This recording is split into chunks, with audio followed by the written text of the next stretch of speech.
Hello, ਸਤਿ ਸ਼੍ਰੀ ਅਕਾਲ friends, ਕੀ ਹਾਲ ਚਾਲ।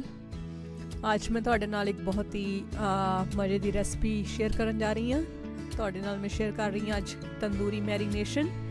ਤੁਸੀਂ ਅਕਸਰ ਰੈਸਟੋਰੈਂਟ ਜਾਂ ਢਾਬਿਆਂ ਵਿੱਚ ਜਾਂਦੇ ਹੋ ਤਾਂ ਤੰਦੂਰੀ ਪਨੀਰ ਜਾਂ ਚਿਕਨ ਆਰਡਰ ਕਰਦੇ ਹੋ। ਉਸ ਦਾ ਮੈਰੀਨੇਸ਼ਨ ਅਸੀਂ ਘਰ ਵਿੱਚ ਬਹੁਤ ਹੀ ਆਸਾਨੀ ਨਾਲ ਬਣਾ ਸਕਦੇ ਹਾਂ। ਉਸ ਲਈ ਸਾਨੂੰ ਚਾਹੀਦਾ ਹੈ 1 ਕੱਪ ਦਹੀਂ, ਥੋੜ੍ਹਾ ਖੱਟਾ ਹੋਵੇ ਤਾਂ ਵਧੀਆ ਆ। ਨਾਲ ਇਸ ਵਿੱਚ ਅਸੀਂ ਯੂਜ਼ ਕਰਾਂਗੇ ਲਸਣ ਅਤੇ ਅਦਰਕ ਫਰੈਸ਼। ਬਾਜ਼ਾਰ ਵਾਲਾ ਮੈਂ ਪੇਸਟ ਨਹੀਂ ਯੂਜ਼ ਕਰ ਰਹੀ, ਘਰ ਵਿੱਚ ਹੀ ਫਰੈਸ਼ ਬਣਾਉਂਗੀ। ਅਤੇ ਨਾਲ ਹੀ ਇਸ ਵਿੱਚ ਨਮਕ ਸਵਾਦ ਅਨੁਸਾਰ, ਦੇਗੀ ਮਿਰਚ ਥੋੜ੍ਹੀ ਕਲਰ ਵਾਸਤੇ, ਨੋਰਮਲ ਚਿਲੀ ਪਾਊਡਰ ਲੈ ਰਹੀ ਹਾਂ ਥੋੜ੍ਹਾ ਜਿਹਾ, ਇਹ ਵੀ ਤੁਸੀਂ ਆਪਣੇ ਅਕੋਰਡਿੰਗਲੀ ਲੈ ਸਕਦੇ ਹੋ ਕਿੰਨਾ ਤਿੱਖਾ ਤੁਹਾਨੂੰ ਪਸੰਦ ਹੈ। ਕਸਤੂਰੀ ਮੇਥੀ, ਅੱਧਾ ਨਿੰਬੂ ਦਾ ਰਸ, ਸਰੋਂ ਦਾ ਤੇਲ ਤੇ ਛੋਟਾ ਪੀਸ ਕੋਲੇ ਦਾ।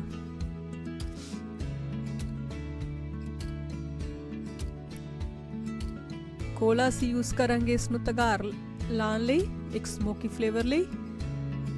ਤੇ ਆਓ ਤੁਹਾਨੂੰ ਮੈਂ ਸ਼ੇਅਰ ਕਰਦੀ ਹਾਂ ਕਿ ਕਿਸ ਤਰ੍ਹਾਂ ਬਣਾਉਣਾ ਹੈ। ਆਪਾਂ ਸਭ ਤੋਂ ਪਹਿਲਾਂ ਅਸੀਂ ਆਪਣਾ ਗਾਰਲਿਕ ਤੇ ਜਿੰਜਰ, ਲਸਣ ਤੇ ਅਦਰਕ ਨੂੰ ਕੁੰਡੀ ਘੋਟਣੇ ਵਿੱਚ ਕੁੱਟ ਲਵਾਂਗੇ ਤੇ ਦਹੀਂ ਨੂੰ ਚੰਗੀ ਤਰ੍ਹਾਂ ਮਿਕਸ ਕਰ ਲਵਾਂਗੇ, ਬੀਟ ਕਰ ਲਵਾਂਗੇ।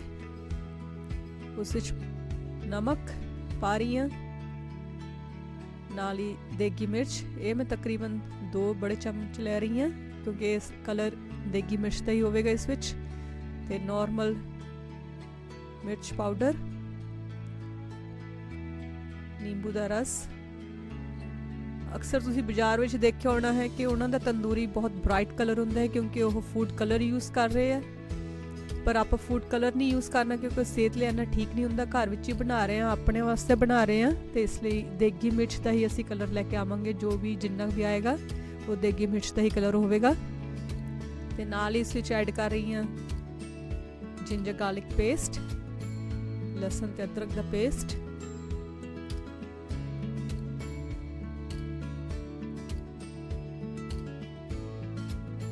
ਚੰਗੀ ਤਰ੍ਹਾਂ ਮਿਕਸ ਕਰ ਰਹੀ ਹਾਂ। ਬਾਜ਼ਾਰ ਵਾਲਾ ਜੋ ਅਸੀਂ ਪੇਸਟ ਯੂਜ਼ ਕਰ ਰਹੇ ਹਾਂ ਉਸ ਦਾ ਫਲੇਵਰ ਇੰਨਾ ਜ਼ਿਆਦਾ ਸਟਰੋਂਗ ਨਹੀਂ ਹੁੰਦਾ। ਜੋ ਅਸੀਂ ਘਰ ਵਿੱਚ ਫਰੈਸ਼ ਬਣਾਵਾਂਗੇ ਇੱਕ ਤਾਂ ਸਿਹਤ ਲਈ ਵੀ ਠੀਕ ਹੈ ਅਤੇ ਇਸ ਦਾ ਕਲਰ ਅਤੇ ਟੇਸਟ ਡਿਫਰੈਂਟ ਹੁੰਦਾ ਹੈ ਅਤੇ ਫਰੈਸ਼ ਹੁੰਦਾ ਹੈ। ਅਤੇ ਨਾਲ ਹੀ ਇਸ ਵਿੱਚ ਮੈਂ ਪਾ ਰਹੀ ਹਾਂ ਸੁੱਕੀ ਮੇਥੀ ਜੋ ਮੈਂ ਥੋੜ੍ਹੀ ਕ੍ਰਸ਼ ਕਰ ਲਈ ਸੀ, ਅਤੇ ਨਾਲ ਹੀ ਸਰੋਂ ਦਾ ਤੇਲ। ਇਹ ਸਰੋਂ ਦਾ ਤੇਲ ਕੱਚਾ ਹੈ, ਪੱਕਾ ਹੋਇਆ ਨਹੀਂ ਹੈ, ਕੱਚਾ ਤੇਲ ਹੀ ਲੈਣਾ ਹੈ ਕਿਉਂਕਿ ਕੱਚੇ ਤੇਲ ਦਾ ਟੇਸਟ ਤੇ ਸਮੈਲ ਦੋਨੋਂ ਡਿਫਰੈਂਟ ਹੀ ਹੁੰਦੀ ਹੈ। ਇਸ ਨੂੰ ਅਸੀਂ ਚੰਗੀ ਤਰ੍ਹਾਂ ਮਿਕਸ ਕਰ ਲਵਾਂਗੇ।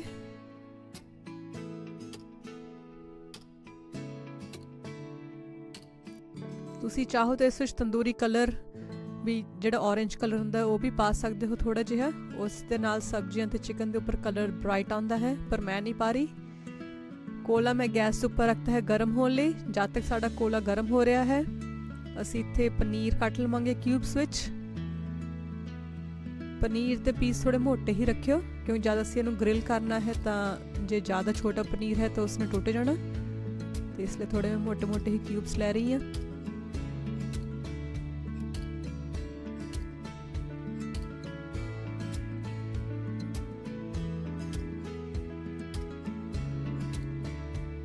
ਨਾਲ ਹੀ ਤੰਦੂਰੀ ਚਿਕਨ ਬਣਾ ਰਹੀ ਹਾਂ।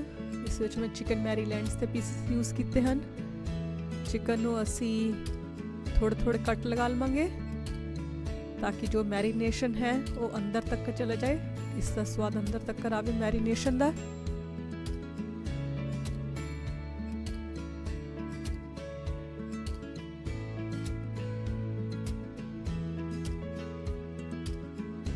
ਘੱਟੋ ਘੱਟ ਮੈਂ 3 ਜਾਂ 4 ਕਟਸ ਲਗਾ ਰਹੀ ਹਾਂ ਇੱਕ ਪੀਸ ਦੇ ਉੱਪਰ।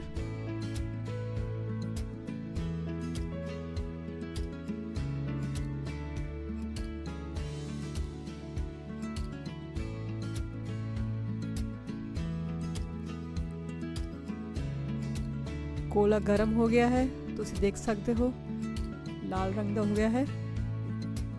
ਇਸ ਨੂੰ ਕੋਈ ਵੀ ਸਟੀਲ ਦੀ ਕੌਲੀ, ਜੇ ਕੌਲੀ ਨਹੀਂ ਤਾਂ ਫੋਇਲ ਪੇਪਰ ਦੇ ਉੱਪਰ ਵੀ ਤੁਸੀਂ ਰੱਖ ਸਕਦੇ ਹੋ। ਤੇ ਇਸ ਨੂੰ ਆਪਾਂ ਹੁਣ ਮੈਰੀਨੇਸ਼ਨ ਨੂੰ ਤਗਾਰ ਲਗਾਉਣਾ ਹੈ ਸਮੋਕੀ ਫਲੇਵਰ ਵਾਸਤੇ। ਥੋੜ੍ਹਾ ਜਿਹਾ ਉੱਪਰ ਸਰੋਂ ਦਾ ਤੇਲ ਪਾ ਕੇ ਇਸ ਨੂੰ ਢੱਕ ਦੇਣਾ ਹੈ। ਤੁਸੀਂ ਦੇਖਿਆ ਹੋਣਾ ਇਸ ਨੂੰ ਤੰਦੂਰੀ ਚਿਕਨ ਜਾਂ ਤੰਦੂਰੀ ਮੈਰੀਨੇਸ਼ਨ ਕਿਉਂ ਕਹਿੰਦੇ ਹਨ, ਕਿਉਂਕਿ ਉਹ ਤੰਦੂਰ ਵਿੱਚ ਬਣਾਉਂਦੇ ਹਨ ਤੇ ਉਸ ਵਿੱਚ ਨੈਚੁਰਲੀ ਤੰਦੂਰੀ ਫਲੇਵਰ ਆ ਜਾਂਦਾ ਹੈ। ਪਰ ਹੁਣ ਅਸੀਂ ਘਰ ਵਿੱਚ ਤੰਦੂਰ ਸਾਡੇ ਨਹੀਂ ਹੈ ਤਾਂ ਆਪਾਂ ਉਹ ਸਮੋਕੀ ਫਲੇਵਰ ਲਿਆਉਣ ਲਈ ਅਸੀਂ ਇਸ ਨੂੰ ਤਗਾਰ ਲਗਾ ਰਹੇ ਹਾਂ। ਇਸ ਨੂੰ ਤਕਰੀਬਨ 15 ਤੋਂ 20 ਮਿੰਟ ਮੈਂ ਕੋਲੇ ਨੂੰ ਵਿੱਚ ਰੱਖਿਆ ਹੋਇਆ ਸੀਗਾ ਤੇ ਕਾਫੀ ਵਧੀਆ ਇਸ ਦਾ ਸਮੋਕੀ ਫਲੇਵਰ ਆ ਗਿਆ ਹੈ ਵਿੱਚ। ਤੇ ਹੁਣ ਇੱਕ ਵਾਰ ਫਿਰ ਤੋਂ ਚੰਗੀ ਤਰ੍ਹਾਂ ਮਿਕਸ ਕਰ ਰਹੀ ਹਾਂ।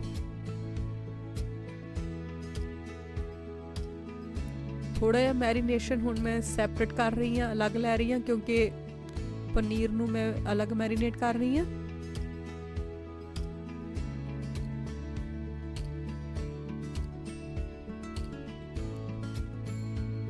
ਮੈਂ ਤੰਦੂਰੀ ਪਨੀਰ ਸਕੂਅਰਸ ਬਣਾ ਰਹੀ ਹਾਂ। ਤੁਸੀਂ ਚਾਹੋ ਤਾਂ ਆਲੂ ਮੈਰੀਨੇਟ ਕਰ ਸਕਦੇ ਹੋ, ਗੋਭੀ ਮੈਰੀਨੇਟ ਕਰ ਸਕਦੇ ਹੋ।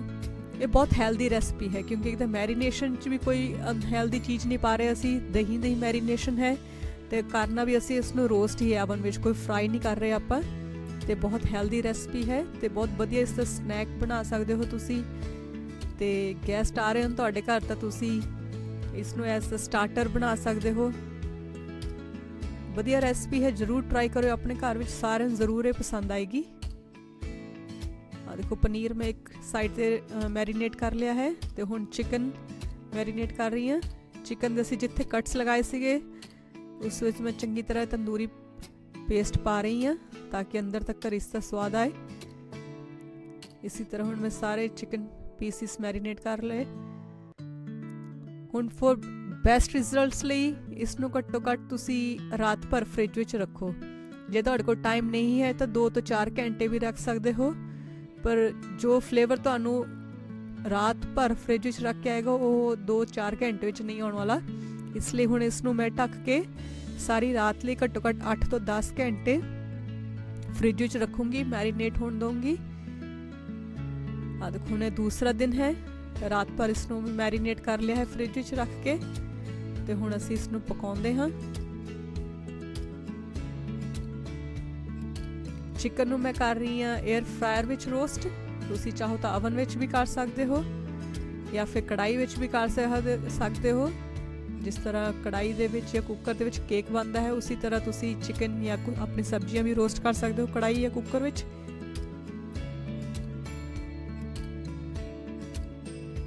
에ਅਰ ਫਰਾਇਰ ਵਿੱਚ ਬਹੁਤ ਵਧੀਆ ਇਹ ਰੋਸਟ ਹੋ ਜਾਂਦਾ ਹੈ ਚਿਕਨ।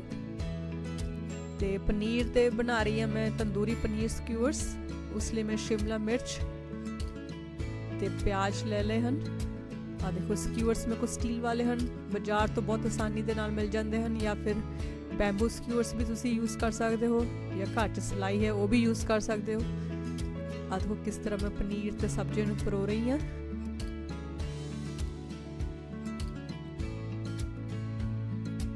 ਧਿਆਨ ਬਸ ਇਹ ਦੇਣਾ ਹੈ ਸਬਜ਼ੀਆਂ ਦਾ ਸਾਈਜ਼ ਤੇ ਪਨੀਰ ਦਾ ਸਾਈਜ਼ ਸੇਮ ਹੋਵੇ ਤਾਂ ਕਿ ਚੰਗੀ ਤਰ੍ਹਾਂ ਕੁੱਕ ਹੋਣ ਜਦ ਅਸੀਂ ਇਹਨੂੰ ਕੁੱਕ ਕਰੀਏ। ਆਹ ਕਿੰਨੇ ਸੋਹਣੇ ਲੱਗ ਰਹੇ ਹਨ ਆਲਰੇਡੀ। 에ਅਰ ਫਰਾਇਰ ਵਿੱਚ ਚਿਕਨ ਰੋਸਟ ਹੋ ਰਿਹਾ ਹੈ ਤੇ ਮੇਰੇ ਕੋਲ ਇਲੈਕਟ੍ਰਿਕ ਗ੍ਰਿਲ ਹੈ, ਇਸ ਵਿੱਚ ਮੈਂ ਪਨੀਰ ਸਕੂਅਰਸ ਬਣਾਉਂਗੀ। ਜੇ ਤੁਹਾਡੇ ਕੋਲ ਇਲੈਕਟ੍ਰਿਕ ਗ੍ਰਿਲ ਨਹੀਂ ਹੈ ਤਾਂ ਤੁਸੀਂ ਘਰ ਵਿੱਚ ਜੋ ਤਵਾ ਹੈ, ਕੋਈ ਵੀ ਚੀਜ਼ ਜਿਹੜੀ ਫਲੈਟ ਹੋਵੇ, ਜੇ ਘਰ 'ਚ ਆਪਾਂ ਤਵੇ ਤੇ ਰੋਟੀ ਬਣਾਉਂਦੇ ਹਾਂ ਫਲੈਟ ਵਾਲਾ ਤਵਾ ਹੋਵੇ, ਉਸ ਵਿੱਚ ਤੁਸੀਂ ਬਹੁਤ ਆਸਾਨੀ ਨਾਲ ਸਕੂਅਰਸ ਬਣਾ ਸਕਦੇ ਹੋ। ਮੇਰੇ ਕੋਲ ਇਲੈਕਟ੍ਰਿਕ ਗ੍ਰਿਲ ਹੈ, ਮੈਂ ਉਸ ਦਾ ਇਸਤੇਮਾਲ ਕਰ ਰਹੀ ਹਾਂ।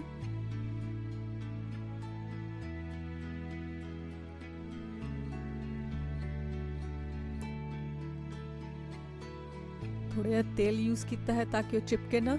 ਥੋੜਾ ਜਿਹਾ ਉੱਪਰ 'ਚ ਵੀ ਤੇਲ ਪਾਉਂਗੀ ਇਹਦੇ ਮੈਂ।